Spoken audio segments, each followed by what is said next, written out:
Welcome to Goat Island. I'm your host, the Big Kahuzzi, back with another music episode. This week we're looking ahead to the next 2 weeks and whether we have some goat joints to look forward to or not. And next we're bringing you our non-Drake song of the week. And before we're done, we'll get to the second half of the quarterfinals for the Song of the Month tournament.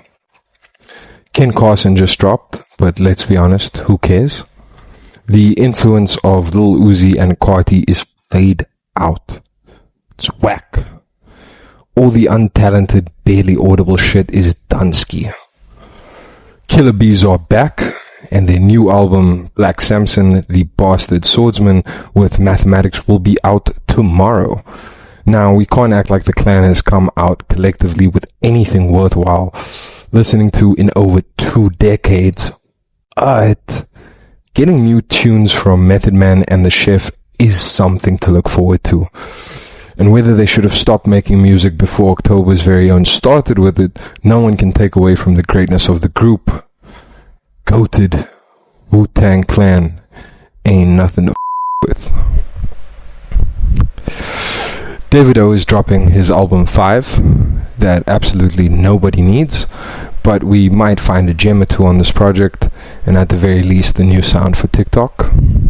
Wiz Khalifa drops next week as well, and one thing we can be for sure of is, regardless of not dropping a good album since 2012, every 2 or 3 years the Black and Yellow artist surprises us with some underrated album cuts that have insane replay value.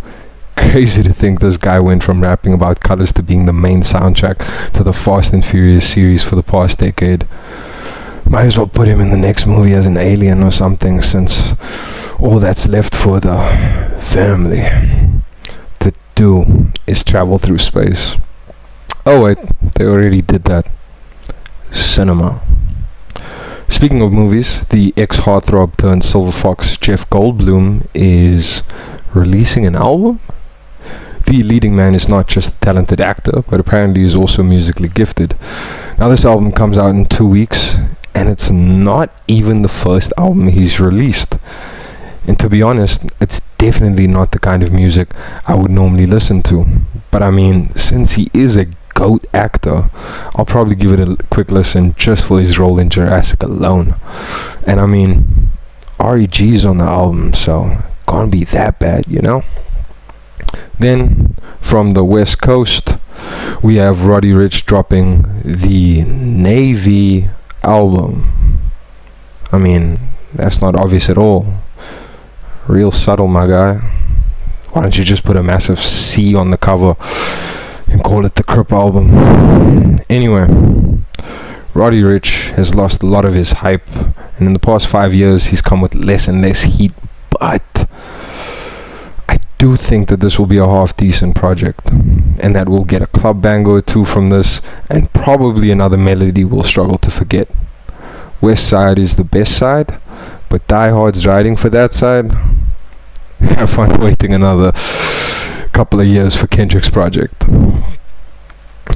Now, this past week it was announced that this weekend the GOAT, Wheelchair Jimmy, will be joining the Skinny Ross for another stream. There's not many details about what will happen during the stream, but if we learned anything from the last stream, it's that Aubrey said later in the year he'll come back with a solo project to address the beef properly after his party collab. And it's been almost 2 months since Some Sexy Songs for You dropped. On the last stream, the certified lover boy took shots and dropped hints at his beef with multiple rappers. He was writing checks, and now it seems might be the time he's cashing in. With the UMG lawsuit still ongoing and the Canadian not backing down, I don't think we're going to get all the answers on this stream, but I do think he'll finally say when the next album is coming out. So be sure to catch the stream, or at least the highlights. Next is the part of the show where we give you the non-Drake song of the week, and the reason for this is we are all about being nice over here at Goat Island.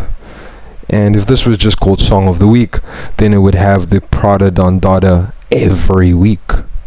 So, the non-Drake song of the week for next week is Got It On Me by The Woo, Pop Smoke. R.I.P. But the song, man, goated. For the week following UFC 314 and the week of WrestleMania 41, this is the perfect song to get that motivated energy going. Woo back, baby. Somehow, he took an already iconic song in 50 Cent's Many Men and made it even more iconic and his own. Have mercy on my soul, 'cause I got it on me. You can run up if you want. Finally, we have the second half of our GOAT Song of the Month tournaments, quarterfinals. First up, we have the UK rap songs with Crush by AJ Tizzy featuring Gear Like Georgia going head to head with Dilemma by Nems featuring Cinch. And the winner is Crush. Now don't get me wrong, Central C is on an insane run and Nems has been putting out quality bangers, but Georgia Smith is a GOAT. And the fact that this song was inspired by AJ sampling Georgia on Ladbroke Grove is crazy. Also, Tracy's garage bounce on this track gives it more replay value than a pure rap track. Next we have the last of the quarterfinals, the house music battle. World Hold On by Bob Sinclair takes on Ocean Drive by Duke Dumont. And moving on to the semifinals is Ocean Drive. Now personally, I find the Sinclair track the better song, but Ocean Drive is simply just more iconic and gets played in far more settings than the Children of the Sky tune. Late night drives, dates, parties, clubs, that's Ocean Drive. And World Hold On mostly only gets played at festivals. So in the two semifinals, which will be decided next week, it will be Nokia going against Crush and Hamba Juba facing Ocean Drive. Music will return to Goat Island same time next week. If you enjoyed this episode, like and subscribe for more. And if you didn't, tell someone that cares, because it's only just the beginning. This is the Big Kahuzzi, and from Goat Island, we'll check you again.